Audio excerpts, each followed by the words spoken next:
Guys कैसे हो आप सभी लोग। गाइस हम आप सभी लोगों का टेस्ट लिए थे संडे को। काफ़ी स्टूडेंट ने टेस्ट दिया था।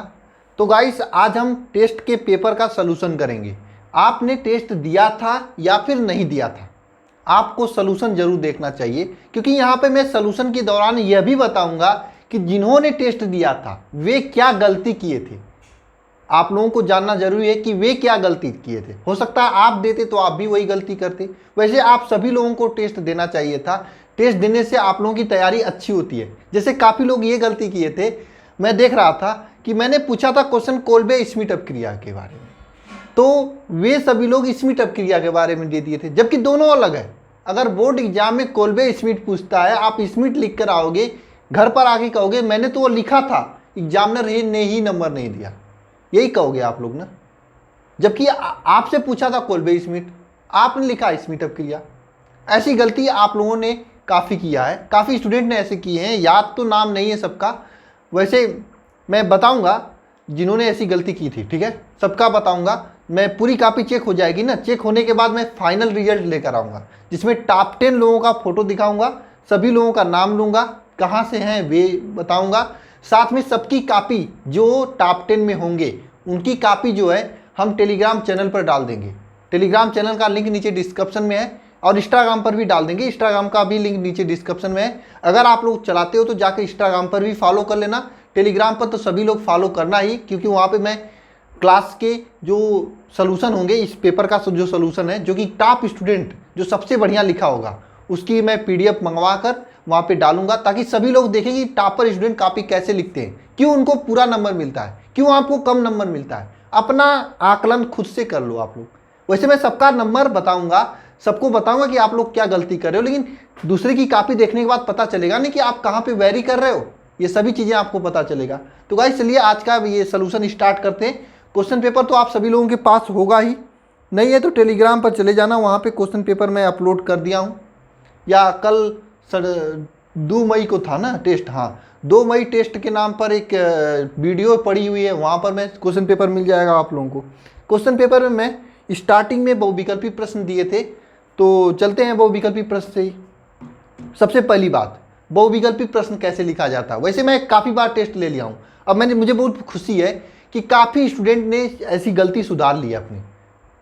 जो बहुविकल्पी प्रश्न जैसे बोर्ड एग्जाम में लिखा जाता है वैसे ही आप लोग लिख रहे हो। पहले क्या किया करते थे, जैसे पहला है कि क्लोरोपिकरीन कौन सा है, 4 ऑप्शन दिया था। सब लोग क्या करते थे, मतलब क्वेश्चन नंबर 1 ऐसे हेडिंग डालते थे, क्वेश्चन नंबर 1, और उसका सीधे क्लोरोपिकरीन जो था क्या है, CCl4 या NO2, यही क्लोरोपिकरीन होता है ना, ये डायरेक्ट लिख दिया करते थे। CCl3 होता है शायद, CCl3 या NO2, ऐसे ही डायरेक्ट लिख दिया करते थे। तो ऐसे लिखोगे एग्जाम में तो एग्जामिनर नंबर कम देगा, हो सकता है न भी दे। आपको लिखा कैसे जाता है एग्जाम में, लिखोगे क्लोरोपिकरीन क्या है, क्वेश्चन लिखोगे, नीचे आंसर लिखोगे CCl4 या NO2, ठीक है, ऐसे लिखोगे तो नंबर मिलेगा। अच्छा, नेक्स्ट क्वेश्चन जो था आपका, फिनाल से नाइट्रिक अम्ल, फिनाल को नाइट्रिक अम्ल के साथ गर्म करने पर बनता है। 4 ऑप्शन आपके सामने था। क्वेश्चन क्या था, फिनाल को नाइट्रिक अम्ल के साथ गर्म करने पर बनता है, और सभी स्टूडेंट ने इसका सही जवाब भी दिया था मुझे। 4 ऑप्शन कौन कौन था, क्लोरीटोन था, पिक्रिक अम्ल था, मेथॉक्सी बेंजीन था, और बेंजीन था। यानी फिनाल नाइट्रिक अम्ल के साथ में अपक्रिया करके क्या देता है। 4 ऑप्शन यहाँ पर आपके सामने था, क्लोरीटोन, पिक्रिक अम्ल, मेथॉक्सी बेंजीन और बेंजीन, ये 4 ऑप्शन था आपके सामने। अब यहाँ पर क्या किए थे अधिकांश लोग, डायरेक्ट लिखे थे फिनाल का नाइट्रिक अम्ल के साथ गर्म करने पर क्या प्राप्त होता है, नीचे लिख दिए थे आंसर के रूप में, ऐसे आंसर के रूप में पिक्रिक अम्ल। अब ये मैं नहीं कहूँगा कि ये गलत था, बिल्कुल गलत नहीं है, एकदम सही है। लेकिन जरा सोचिए अपने दिमाग से, अगर बोर्ड एग्जाम में ऐसे क्वेश्चन पूछता है, भले ही वह बहुविकल्पी के रूप में हो, 1 नंबर का हो, नो मैटर, कोई मैटर नहीं करता है। आप अगर यहाँ पर एक लाइन अपना नीचे, मतलब इस यहाँ पर लाइन इसके नीचे जो है, पहले तो आप आंसर लिख लेना पिक्रिक अम्ल, उसके नीचे अगर आपको आ रहा है तो ये रिएक्शन लिख देते तो कितना बढ़िया रहता है, ये फिनाल हो जाता साथ में यहाँ पर सांद्र HNO3 और H2SO4 ये दोनों होते, और यहाँ पर आपका ये बन जाता है पिक्रिक अम्ल।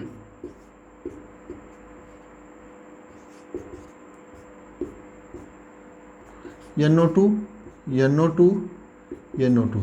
अगर ये रिएक्शन भी लिख देते, एग्जामिनर आपके ऊपर नंबरों का बारिश कर देता।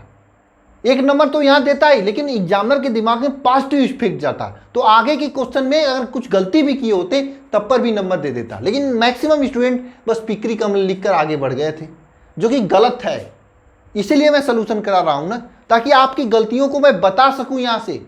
अगली बार से आप लोग ऐसा न करें। तैयारी अगर करने किए हो तो पूरा नंबर लेकर आओ ना। और टॉपर यही करते हैं, आप लोग नहीं करते हो। शायद उनको बताने वाला कोई होता है, आप लोगों को नहीं होता है। लेकिन फिलहाल आप अल्फ़ा इंस्टीट्यूट के साथ जुड़े हुए हैं, अल्फ़ा स्टूडेंट्स बन गए हैं, तो हम बता रहे हैं आप लोगों को। ठीक है, ये होता है आपका पिक्रिक अम्ल। अब देखिए नेक्स्ट क्वेश्चन क्या था, ये क्वेश्चन नंबर 3। कोई एक क्वेश्चन साथ छूट रहा है ना, चलिए ठीक, क्वेश्चन नंबर 3 पहले कर लेते हैं। क्वेश्चन क्या है कि ये आपका C6H6 है, यानी ये बेंजीन है, 3Cl2 के साथ में क्रिया कर रहा है। सूर्य के प्रकाश में ये क्रिया हो रही है, तो उत्पाद क्या बनेगा? नीचे ऑप्शन था आपके सामने, जो भी ऑप्शन था इसका सही जवाब था इसका सही जवाब था C6H6Cl6। ये तो इसका सही जवाब था, लेकिन आपको ऐसे नहीं लिखना है, ऐसे तो लिख नहीं देना है मान लीजिए एग्जाम में। लेकिन अगर एग्जाम में और अच्छा एक्स्ट्रा ऑर्डिनरी बन के अगर नंबर चाहते हैं आप लोग, तो इसको इस तरह से लिखना चाहिए। कैसे, मैं बता रहा हूँ, ध्यान देना तो सभी लोग। ऐसे तो लिखने के बाद, ऐसे पूरा लिखने के बाद, आंसर यहाँ पे लिखने के बाद आपको क्या करना है, यहाँ पर ऐसे ये C6H6 जिसे आप लोग बेंजीन करते हो, ये बेंजीन लिखते थे, प्लस में 3Cl2 इसको लिखते, और ये सनलाइट की उपस्थिति में ये क्रिया होती, और यहाँ पे फाइनल प्रोडक्ट बनता है आपका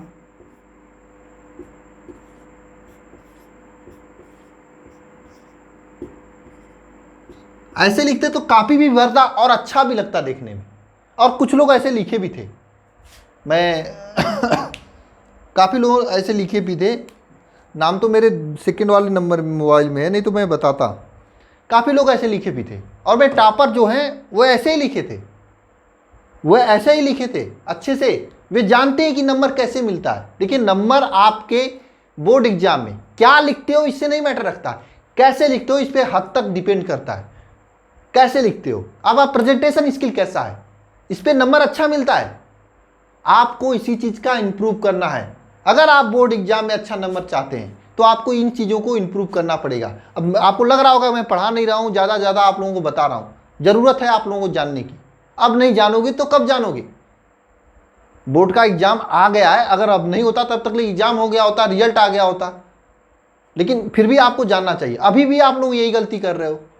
इन चीज़ों को समझकर आपको देना चाहिए पेपर।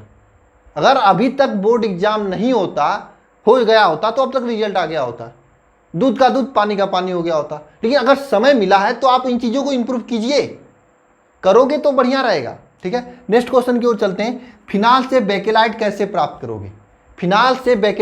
प्राप्त करोगे? ऐसे क्वेश्चन था, और नीचे ऑप्शन था कि किसके साथ अपक्रिया कराने पर फिनाल से बेकेलाइट प्राप्त होता। क्वेश्चन ये था। ठीक है, नीचे ऑप्शन था एस्टेल्डिहाइड के साथ, एसीटोन के साथ, फार्मेल्डिहाइड के साथ, और क्लोरोबेंजीन के साथ।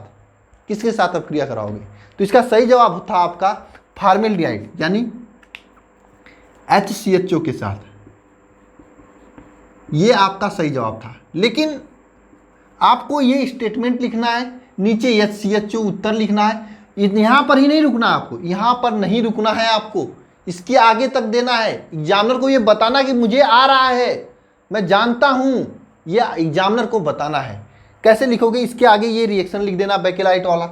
आप लोगों को याद तो होगा नहीं, मैं यहाँ पर लिख के बता रहा हूँ, लेकिन ये लिखोगे तो इसके नीचे। ठीक है, इस बात को ध्यान रखना। मैं यहाँ पे लिख के दिखा रहा हूँ, लेकिन लिखोगे तो इसके नीचे ही। देखिए ये फिनाल होता है, ये आपका फिनाल है, इसका HCHO के साथ में क्रिया होती है। HCHO का मतलब समझ रहे हैं? इसका HCHO के साथ में क्रिया होती है। जब इसका HCHO के साथ में क्रिया होती है तो ये आपके आर्थो और पैरा स्थान पर, आर्थो पैरा का मतलब मैं बता रहा हूँ अभी, यहाँ पे CH2OH इस तरह से प्लस में दिखाई तो दे रहा होगा, OH CH2OH इस तरह से जाकर जुड़ता है। ठीक है, इस तरह से जाकर जुड़ता है। एक तो यहाँ पर जाकर जुड़ता है, एक तो यहाँ पे जाकर जुड़ता है। ये दिखाई दे रहा है आप लोगों को? नहीं दिखाई दे रहा है, नहीं दिखाई दे रहा है ना। इसको हम नीचे लिख रहे हैं। ठीक है, इसको हम नहीं, एक तो ये प्रोडक्ट बनता है, साथ में एक ये प्रोडक्ट बनता है।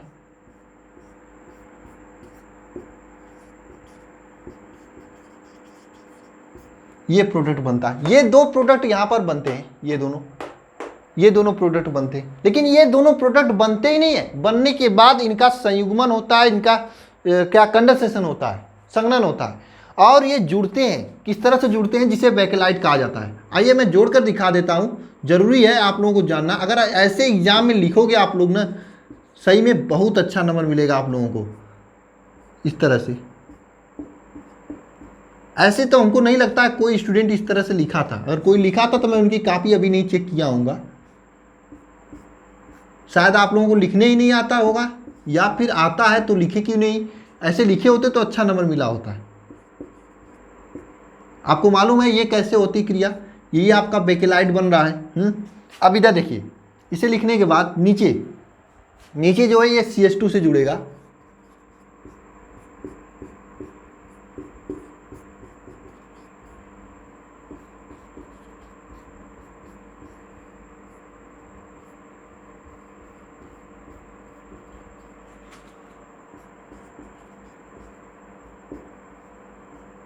इस तरह से यह आपका CH2 बाहर निकलेगा, इधर भी CH2 बाहर निकलेगा। और ये आपका बेकेलाइट का फिगर है। किसका फिगर है भैया? ये बेकेलाइट का फिगर है। आप अगर ऐसे बनाकर लिखते हो तो बोर्ड एग्जाम में अच्छा नंबर मिलेगा। खामोखा एग्जामिनर देखेगा, प्रभावित हो जाएगा आपके ऊपर, आपके प्रेजेंटेशन स्किल पर। नहीं लिखते हो फिर नंबर नहीं मिलेगा, कम मिलेगा। यहाँ पर एक नंबर तो दे ही देगा आपको, यहाँ पर आपको एक नंबर दे देगा, लेकिन आगे नहीं देगा। बात समझ में आ रही है आप लोगों को? यहाँ पर आपको एक नंबर दे देगा लेकिन आगे नहीं देगा। अगर आप ऐसे लिखोगे तो आगे आपका जो है, जब आगे के क्वेश्चन जो 2 नंबर के होते हैं, 4 नंबर के होते हैं, वहाँ पर आपको अच्छा नंबर मिलेगा। इन चीज़ों को अगर ध्यान में रखकर लिखते हो तो जरूरी है आप लोगों को जानना ये सब। चलिए ठीक है, ये सभी चीज़ें हो गया आप लोगों का। एक ल्यूकास रीजेंट वाला है, आइए ल्यूकास रीजेंट का भी देख लेते हैं। ल्यूकास रीजेंट किसे कहते हैं? 4 ऑप्शन था। पहले ये बताइए ल्यूकास रीजेंट यूज कहाँ पे किया जाता है? तो ल्यूकास रीजेंट कहा जाता है आपका सांद्र HCl और प्लस ZnCl2, ये जो होता है निर्जल होता है। सांद्र HCl प्लस ZnCl2 निर्जल को कहा जाता है। और यह आपका प्राथमिक एल्कोहल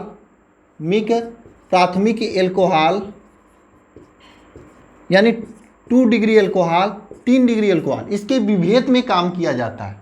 यानी ल्यूकास रीजेंट किसे कहा जाता है? सांद्र HCl और ZnCl2 को कहा जाता है। ये प्राथमिक एल्कोहल, द्वितीयक एल्कोहल, तृतीयक एल्कोहल के विभेद में यूज किया जाता है। इसका कहाँ पे यूज किया जाता है मेरे दोस्तों? इसका यूज किया जाता है प्राथमिक एल्कोहल, द्वितीयक एल्कोहल और तृतीयक एल्कोहल के विभेद में। जरा बताइएगा आप सभी लोग कमेंट बॉक्स में कमेंट करके, मैं जानना चाहता हूं आप लोगों से कि ये जो ल्यूकास रीजेंट होता है ये प्राथमिक एल्कोहल के साथ में तुरंत में अपक्रिया कर लेता है या फिर तृतीयक एल्कोहल के साथ में तुरंत में अपक्रिया करता है? किसके साथ में पहले अपक्रिया करता है? ये आप कमेंट बॉक्स में कमेंट करके मुझे जरा बताइएगा, मैं जानना चाहता हूं आप लोगों से, क्योंकि मैं बढ़ाया हूं। मैं संपूर्ण रसायन विज्ञान सीरीज में इसे कंप्लीट कराया था, वहां पर बेहतरीन तरीके से आप लोगों को बताया था कि प्राथमिक एल्कोहल, द्वितीयक एल्कोहल, तृतीयक एल्कोहल ल्यूकास रीजेंट के साथ में किस तरह से अपक्रिया करता है और कैसे करता है।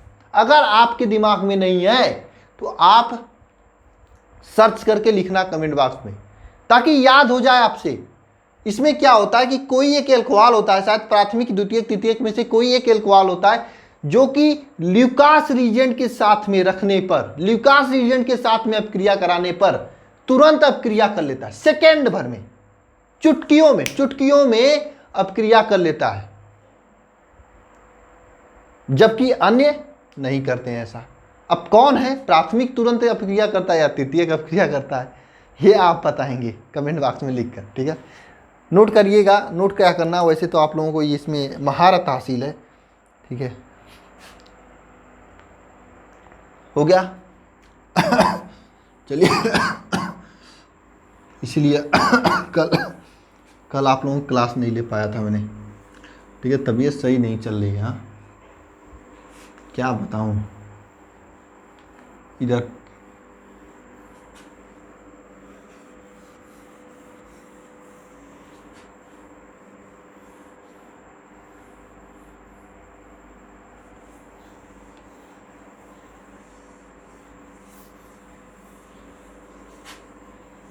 ठीक है, ये तो आपके बहुविकल्पी प्रश्न थे 1 नंबर वाले। इसके आगे मैं अति लघुत्तरी प्रश्न दिया था, जिसमें 2 अंक के प्रश्न में पहला यह था कि हेलो फार्म अपक्रिया पर टिप्पणी लिखना। किस पे? हेलो फार्म अपक्रिया पर।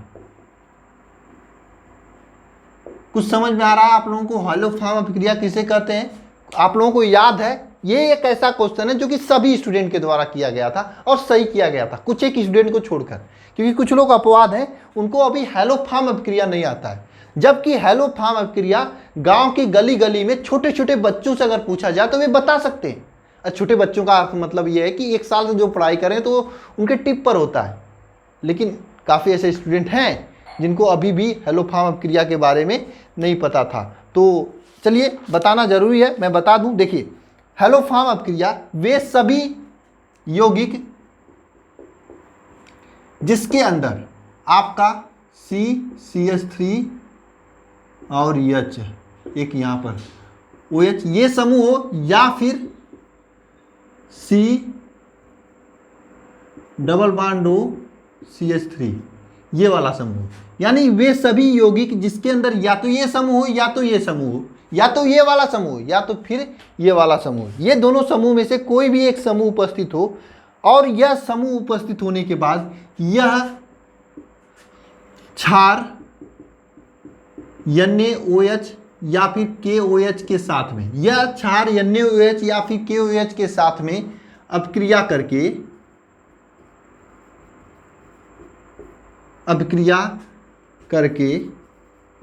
NaOH या फिर KOH के साथ में हैलोजन की उपस्थिति में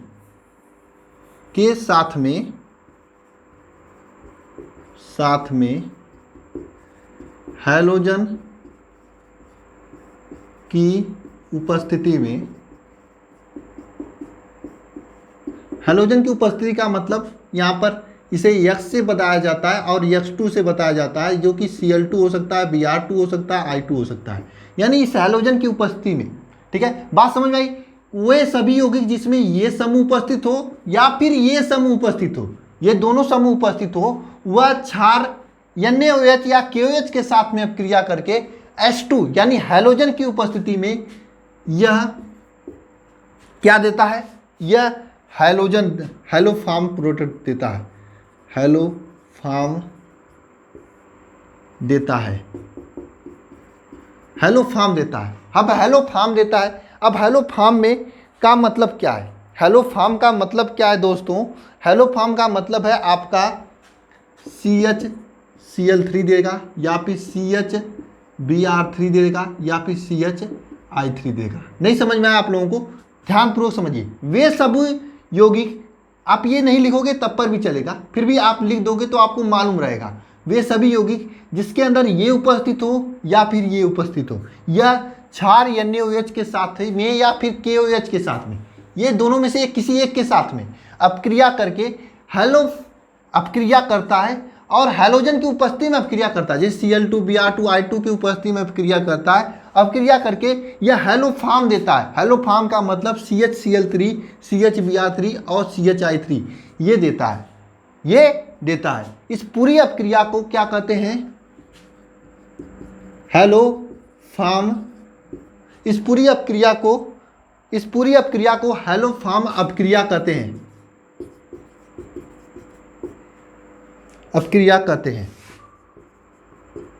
इस पूरी अपक्रिया को क्या कहते हैं? हेलो फॉर्म अपक्रिया कहते हैं। अब इस हेलो फॉर्म अपक्रिया में आपको एग्जाम्पल लिखना है तो ये C2H5 लिख दो OH, ये C2H5 OH है। इसके साथ में यह आपका इस C2H5 OH में इसके साथ में यह आपका 3X2 + 4 NaOH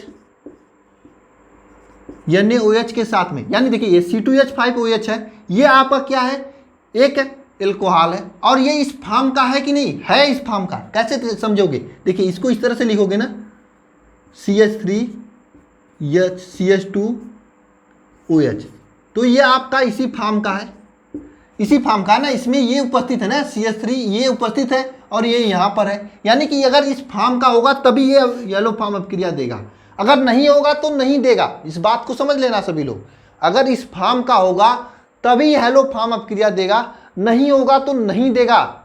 ये मैं इसलिए बता रहा हूं क्योंकि ये बहुविकल्पी क्वेश्चन के रूप में पूछ लेता है, निम्न में से कौन सा हेलो फॉर्म अपक्रिया देगा, या निम्न में से कौन सा आयोडीन के साथ में पीला रंग देगा, ऐसे कुछ करके क्वेश्चन पूछ लेता है। और मैं ऑब्जेक्टिव क्वेश्चन में पूछा भी था, लेकिन उसमें से एक ऑप्शन गलत हो गया था, इसलिए मैंने नहीं कराया वहां पे। ठीक है, तो आपको ये देखना है उसमें ये फॉर्म उपस्थित है या फिर ये फॉर्म उपस्थित है।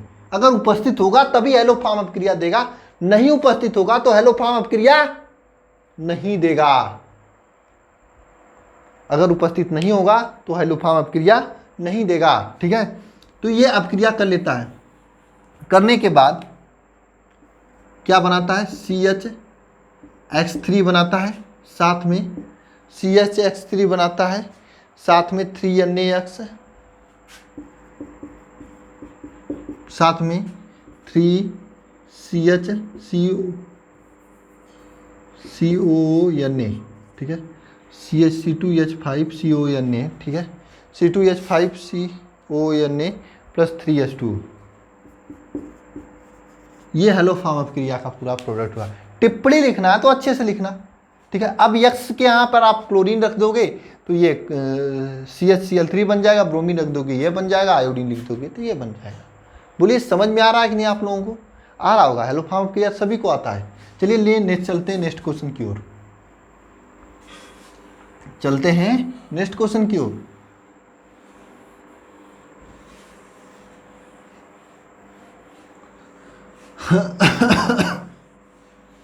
अच्छा एक काम करिए आप सभी लोग, कोल्बे अपक्रिया और कोल्बे स्मिथ अपक्रिया दोनों, कोल्बे स्मिथ अपक्रिया और फिर स्मिथ अपक्रिया, दोनों अपक्रिया आप लोगों को लिखकर मुझे टेलीग्राम करना है।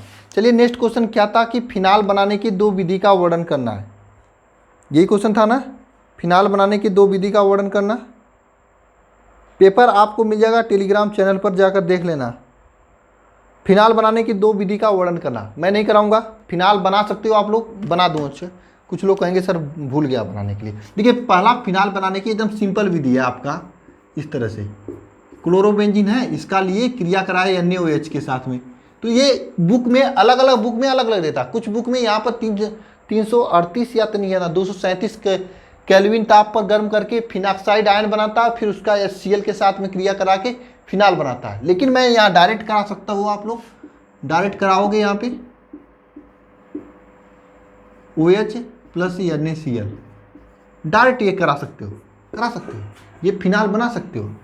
ये फिनाल बनाने का एक विधि हो गया। फिनाल बनाने का नेक्स्ट विधि देखिए, फिनाल बनाने का नेक्स्ट विधि देखिए, यहाँ पर फिनाल बनाने के नेक्स्ट विधि है बेंजीन डाइजोनियम क्लोराइड ले लो, ये बेंजीन डाइजोनियम क्लोराइड N2Cl, इस बेंजीन डाइजोनियम क्लोराइड का जल अपघटन करा दो, जल अपघटन कराने पर ये आपका बन जाता है फिनाल। ठीक है, ये 2 विधि आपका फिनाल बनाने का हो गया। काफ़ी सारी विधि है, मैं आपको बताया हूँ। आप ऐसा करना, अगर नहीं पढ़े हो, अगर आपके पास समय है, अन्य काम से फुर्सत में मिलते हो, तो आप ऐसा काम करना कि मैं नीचे डिस्क्रिप्शन में एक प्लेलिस्ट का लिंक दिया हूँ, जिसमें संपूर्ण रसायन विज्ञान का सीरीज चल रहा है। क्वेश्चन के जरिए मैं पूरी रसायन विज्ञान का प्रैक्टिस कर रहा हूँ। क्वेश्चन का भी प्रैक्टिस हो जाएगा, साथ में रिवीजन भी हो जाएगा। जाकर देख लेना, सभी क्वेश्चंस मिल जाएंगे। एक लेक्चर में ये आपका पहला वाला चैप्टर है, 3 लेक्चर में दूसरा वाला चैप्टर कराया हूँ, 4 लेक्चर का चैप्टर है। जाकर देखोगे तो बहुत कुछ हेल्प मिलेगी आप लोगों को। ठीक है, फिनाल बनाने की 2 विधि हो गया। अब इसके बाद क्वेश्चन था आप लोगों का कि राइमंड टीमान अपक्रिया और कोल्बे अपक्रिया, ये दो अपक्रिया था। कोल्बे अपक्रिया तो अधिकांश लोग गलत किए थे, कुछ लोग कोल्बे अपक्रिया लिखे थे तो कुछ लोग कोल्बे स्मिथ अपक्रिया लिखे थे। तो सबसे पहले हम लोग राइमन टीमान अपक्रिया लिखते हैं, हेडिंग करिएगा राइमन टीमान अपक्रिया। राइमन टीमान अपक्रिया क्या होता है? देखिए, जब फिनाल का जली विलयन, जब फिनाल को जलीय KOH या फिर NaOH के साथ में, जब फिनाल को जली KOH या फिर NaOH की उपस्थिति में, के उपस्थिति में क्लोरोफॉर्म के साथ में CH(Cl3) के साथ में क्या होता है? देखिए, फिनाल को जब जली KOH या फिर NaOH के साथ में क्लोरोफॉर्म की उपस्थिति में गर्म कराई जाती है या अपक्रिया कराई जाती है तो सैलिसिलडिहाइड प्राप्त होता है। अभिक्रिया कराई जाती है तो सैलिसिलडिहाइड प्राप्त होता है। तो इस पूरे अपक्रिया को क्या कहते हैं? राइमन टीमान अपक्रिया कहते हैं। देखिए, ये आपका फिनाल है, इस फिनाल की क्रिया कराएंगे CHCl3 क्लोरोफॉर्म की उपस्थिति में, मान लीजिए NaOH के साथ में कराएंगे।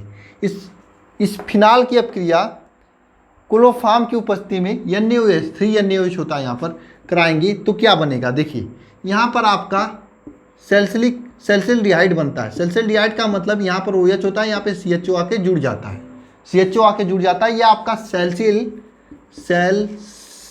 ये लिख लेना यार, सैलिसिलडिहाइड, ठीक है, ये बनता है। साथ में देखिए, 3Na और 3Cl ये दोनों आपस में क्रिया करेंगे तो 3NaCl का बनाएंगे। साथ में क्या बनाएंगे सर? साथ में ये आपका जल बनाएगा +2H2O, ये बनाएगा। ये पूरी अपक्रिया कही जाती है राइमन टीमान अपक्रिया। क्या होता है?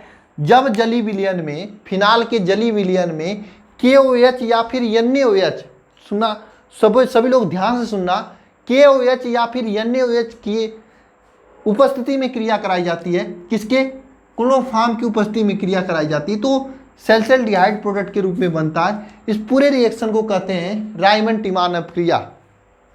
नोट कर लेना सभी लोग।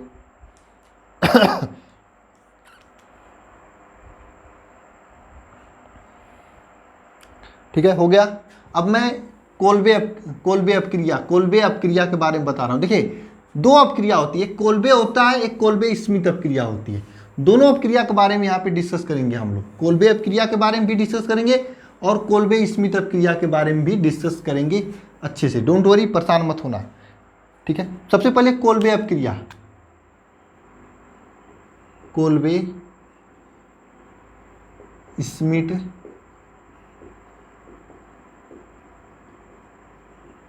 अपक्रिया। अब बात समझ में आई? कोल्बे स्मिथ अपक्रिया या फिर कोल्बे अपक्रिया, दोनों अपक्रियाएं एक ही होती हैं।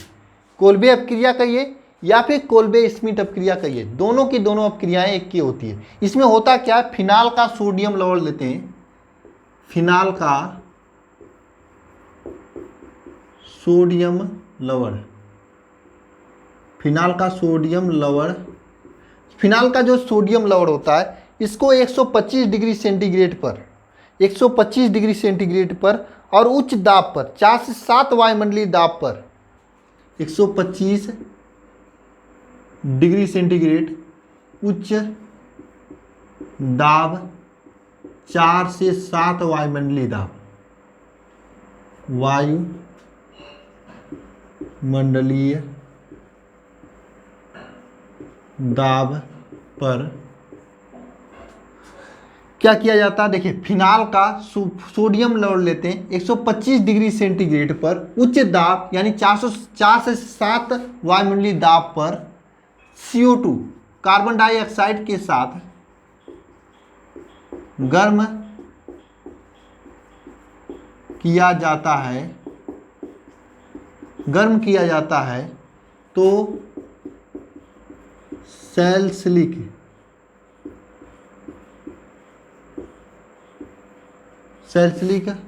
अम्ल देता है। इस पूरी अपक्रिया को क्या कहते हैं? कोलबे अपक्रिया कहते हैं।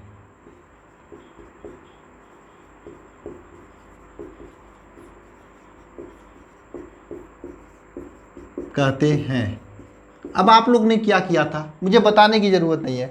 आप लोग बहुत ही खूबसूरती के साथ में कोलबे स्मिट अपक्रिया में स्मिट अपक्रिया लिख दिए थे, उसमें वो हाइड्रोजोइक अम्ल वाला, जबकि ये रिएक्शन अलग है और वह रिएक्शन अलग है। इसमें क्या होता है? फिनाल का सोडियम लवण, ये फिनाक्साइड आया, सोडियम फिनाक्साइड Na प्लस होगा, O माइनस होगा, ये सोडियम लवण है। ये फिनाल का सोडियम लवण है। इसकी अपक्रिया कराएंगे कार्बन डाइऑक्साइड CO2 के साथ में। जब इसकी CO2 के साथ में यानी कार्बन डाइऑक्साइड के साथ में अपक्रिया कराएंगे, जो कि 400 केल्विन ताप पर और 4 से 7 वायुमंडलीय दाब पर जब इसकी अपक्रिया कराएंगे तो ये आपका बना देता है, अब डायरेक्ट मैं प्रोडक्ट ही लिख रहा हूँ, COCH, ये सैलिसिलिक अम्ल बनाता है। इस पूरे रिएक्शन को कहते हैं कोलबे स्मिट अपक्रिया। इसके बीच में काफ़ी रिएक्शन होती है। यहाँ पे क्या होता है, जो चार्ज का चेंजिंग होता है, ये सभी रिएक्शंस होती हैं, लेकिन उसको लिखने की जरूरत नहीं। इतना भी लिख दोगे तब पर भी एक ही नंबर का तो होता है। एग्जामिनर देगा नहीं तो जाएगा कहाँ? जाएंगे तो फिर हम लोग है ना अपनी आर्मी लेके चलेंगे, अल्फा आर्मी लेके चलेंगे एग्जामिनर के पास में, क्यों नहीं नंबर दिया, पूछेंगे उससे। इतना लिख के चले आना, कोई दिक्कत नहीं होगा, ठीक है। ये कोलबे स्मिट अपक्रिया हो गया। ठीक है, इस तरह से आपका बहुविकल्पी क्वेश्चन तक सब कंप्लीट हो चुका है। इसे नोट करिए सभी लोग।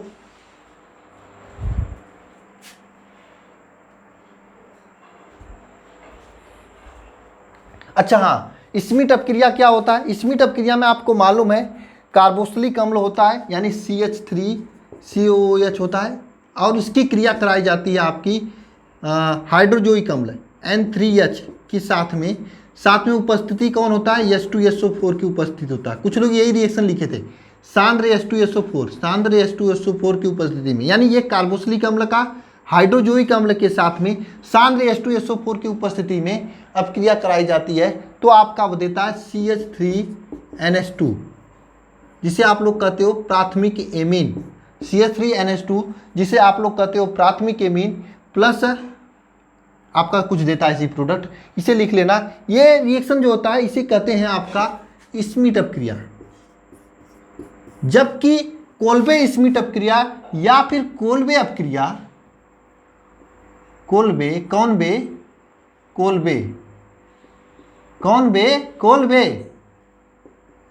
अपक्रिया हो या फिर कोलबे स्मिट अपक्रिया हो, ये एक ही अपक्रिया होती है। जबकि ये जो अपक्रिया होती है इसे स्मिट अपक्रिया कहते हैं। अब जरा कमेंट बॉक्स में कमेंट करके बताना सभी लोग, किसने ये गलती किया था। ठीक है, कमेंट करके बताना जरा। अब देखिए इसके नीचे जो क्वेश्चन देखा जाए तो इसके नीचे कौन कौन से क्वेश्चन है। इसके नीचे क्वेश्चन को देखा जाए तो आपका है विस्तृत उत्तरी में है क्वेश्चन, प्रयोगशाला में डाई एथिल ईथर बनाने की प्रयोगशाला विधि का वर्णन करना है। ठीक है, मेथनॉल से एथेनॉल कैसे प्राप्त करोगे, फिनाल से पिक्रिक अम्ल कैसे प्राप्त करोगे, जो कि मैं स्टार्टिंग में ही बता दिया हूँ विकल्पी वाले प्रश्न में। मेथिल एल्कोहल से एस्टिक अम्ल कैसे प्राप्त करोगे, क्लोरोबेंजीन से फिनाल कैसे प्राप्त करोगे। क्लोरोबेंजीन से फिनाल कैसे प्राप्त करना है, NaOH के साथ में अपक्रिया करा देना है, प्राप्त हो जाएगा। तो इसमें से 2 अपक्रिया तो मैं बता दिया हूँ, 2 आपको बताना। नीचे देखिए वुड्स अपक्रिया, हुंसडीकर अपक्रिया, डार्जेन अपक्रिया, सेंडमायर अपक्रिया, ये सभी चीज़ें हैं। अगर आप लोग कहोगे तो ये लॉन्ग क्वेश्चन के लिए अलग से मैं लेक्चर ले लूँगा, अगर नहीं कहोगे तो नहीं लूँगा। वैसे मुझे मालूम है आप सभी लोगों का सभी क्वेश्चन तैयार है, क्योंकि काफ़ी लोगों जिन्होंने टेस्ट सीरियसली दिया था उनको वे मुझे मतलब उनका मैं देख रहा था काफ़ी, तो ये सभी क्वेश्चन का सही जवाब आप लोग लिखे थे। जो गलती किए थे अधिकांश स्टूडेंट, गलतियों को मैं बता दिया हूँ। गलती अधिकांश इन्हीं क्वेश्चंस में हो रही थी जो क्वेश्चन मैं बताया हूँ। ठीक है, इन्हीं क्वेश्चंस में गलती हो रही थी जो मैंने अभी अभी आपको बताया, ये सभी क्वेश्चंस में। ठीक है, कोल्वे अपक्रिया वाले में तो सभी लोग गलती किए थे। कहोगे तो मैं आगे क्वेश्चंस का करा दूंगा जो है क्वेश्चंस। देखिए, प्रयोगशाला में डाई एथिल ईथर कैसे कैसे प्राप्त किया जाता है प्रयोगशाला में डाई एथिल ईथर कैसे प्राप्त किया जाता है? प्रयोगशाला में डाई एथिल ईथर कैसे प्राप्त किया जाता है मालूम है आप लोगों को? चलिए करा ही देता हूं एक दो क्वेश्चन और। प्रयोगशाला में die ethyl ether long question में करा रहा हूं, ठीक है।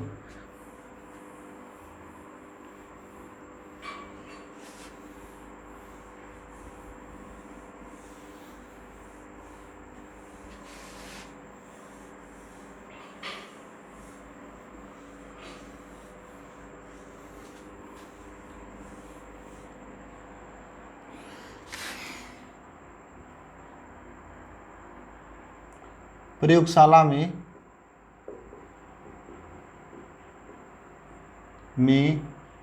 डाई एथिल ईथर, प्रयोगशाला में डाई एथिल ईथर ये बनाना।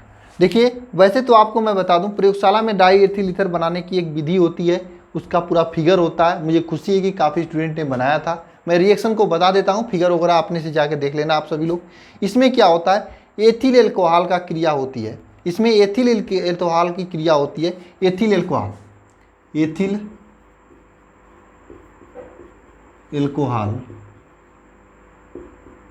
एथिल एल्कोहल को 100 से 140 डिग्री सेंटीग्रेड पर गर्म करने पर 100 से 140 डिग्री सेंटीग्रेड पर गर्म करने पर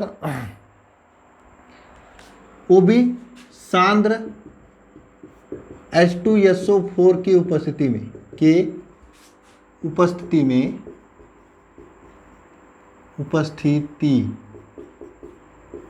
में देखिए, एथिल एल्कोहल को 100 से 140 डिग्री सेंटीग्रेड पर गर्म करने पर, वो भी H2SO4 की उपस्थिति में गर्म करने पर डाई एथिल ईथर प्राप्त होता है।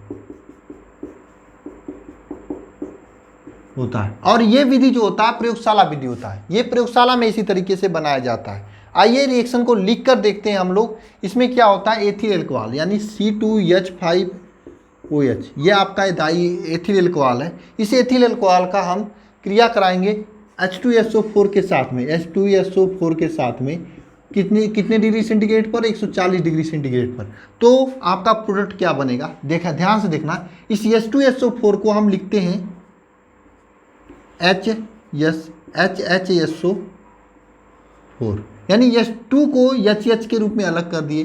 कुछ लोग पूछेंगे सर ऐसा क्यों किए, पहले मुझे यहाँ पे लिखने दो तो समझ में आएगा। यहाँ पे लिखिए HSO4, ये ऐसा लिख दिए।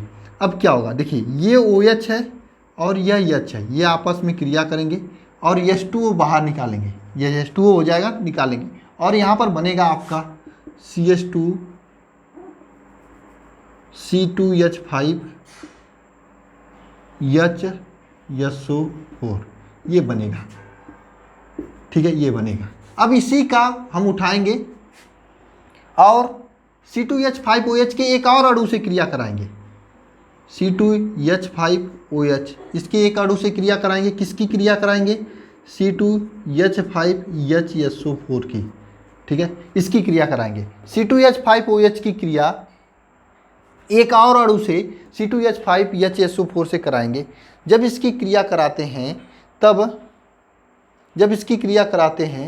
तब क्या होता है, देखना ध्यानपूर्वक। इसको हम क्या करते हैं, उल्टा लिख देते हैं, यानी SO4H C2H5, ये इसे लिख देते हैं, यही है ना, इस तरह से लिख देते हैं। अब क्या करते हैं, ये देखिए यह H है और यह HSO4 है, इसके साथ में क्रिया होती है। तो यहाँ से आपका बाहर निकल जाता है -H2SO4, ये बाहर निकल जाता है। बचेगा क्या यहाँ पर, C2H5O C2H5, ये बनेगा। इसे कहते हैं डाई एथिल ईथर। इसे कहते हैं डाई एथिल ईथर। ठीक है, ये डाई एथिल ईथर बनाने की प्रयोगशाला विधि है। मुझे उम्मीद है आप लोगों को समझ में आया होगा। कुछ नहीं है, C2H5OH का H2SO4 के साथ में अब क्रिया कराते हैं 140 डिग्री सेंटीग्रेड पर, तो C2H5PHSO4 बनता है। अब इसकी क्रिया फिर से एक अणु C2H5HSO4 की क्रिया फिर से एक अणु C2H5OH के साथ में कराते हैं, तो ये आपका प्रोडक्ट बनता है डाई एथिल ईथर। इस पूरे रिएक्शन को ये डाई एथिल ईथर बनाने की प्रयोगशाला विधि है। ठीक है, इसके अलावा और क्वेश्चंस हैं, जैसे ये आपका एथिल एल्कोहल से एथेनॉल से मेथेनॉल कैसे प्राप्त करोगे, फिनाल से पिक्रिक अम्ल, ये काफ़ी इसके नीचे क्वेश्चन है दो। ये दोनों क्वेश्चन मैं नहीं करा रहा हूँ, जाकर आप लोग लेक्चर में देख लेना। अगर आप लोगों को नहीं आएगा तो बता देना, अलग से लेक्चर लेके करा दूंगा। लेक्चर काफ़ी लंबा हो रहा है और गले में खराश भी ज़्यादा हो रही है पढ़ाने में भी दिक्कत हो रहा है। तो नेक्स्ट लेक्चर में इसको कंटिन्यू करते हैं। कंटिन्यू क्या करते हैं, नेक्स्ट लेक्चर में हम लोग अगले टेस्ट की बात करेंगे। ठीक है, साथ में क्या करें, हाँ वो केमिस्ट्री का मैं एमीन वाला चैप्टर भी स्टार्ट करना है मुझे। ठीक है, उसको भी करेंगे।